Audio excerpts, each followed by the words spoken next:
දැරණියගල තවත් සාමකාමී වෙසක් සමයක්. ඒත් පරම්පරා ගානක් පස් යට හැංගුණු ඒ අඳුරු රහස අද අවදි වෙනවා.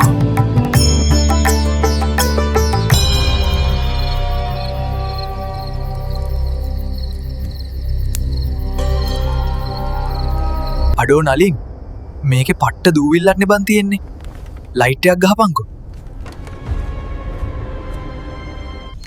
මචන් කසුන් මෙන්න මෙතන මොකක්ද පරණ පෙට්ටියක් තියෙන මට සිරි.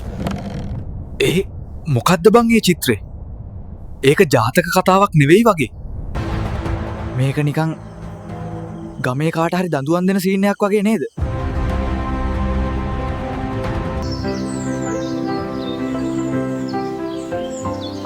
මෙන්න මේක ඇල්ලත් ගමු. හරි.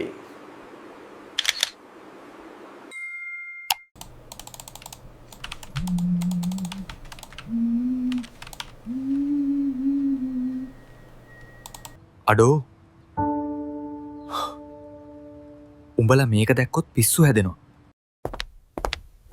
ඇයි බං? මොකක්ද අවුල? දැරණියගල ඒ කියන්නේ මේ අපේ ගම ගැනද තියෙන්නේ.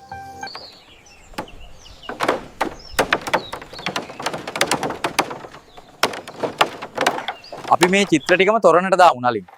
එතකොටයි ගමේ මිනිස්සුන්ට මේක ඇත්තටම පේන්නේ.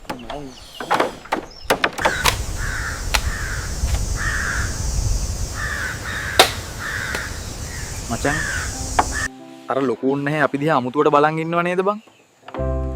මට නම් මේක හරියන්නේ නෑ වගේ. කවුරු බැලුවත් නැතත් මේ පාර වෙසක් එකට දැරණියගල ඇත්තම ඉතිහාසය හැමෝම දකි.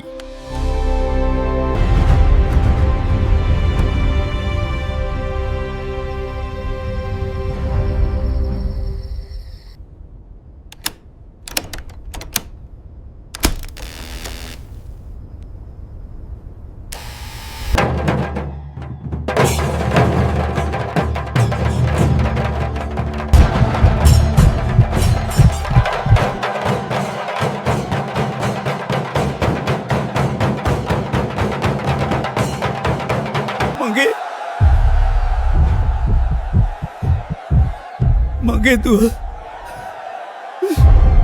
අමින් දැරණිය ගලවුවද එදා ඈ දරාගත් ණය අදත් මේ ගල මත.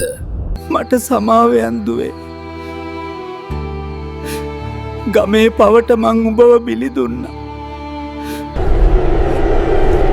ගමේ පව් සෝදා හරින්නට එදා ජීවිතයෙන් වන්දි ගෙව්වේ වෙන කවුරුවත් නොව ගමේ නායකයාගේම දියණියයි. ඇය එදා දැරූ ණයගල අද දැරණියගල විය.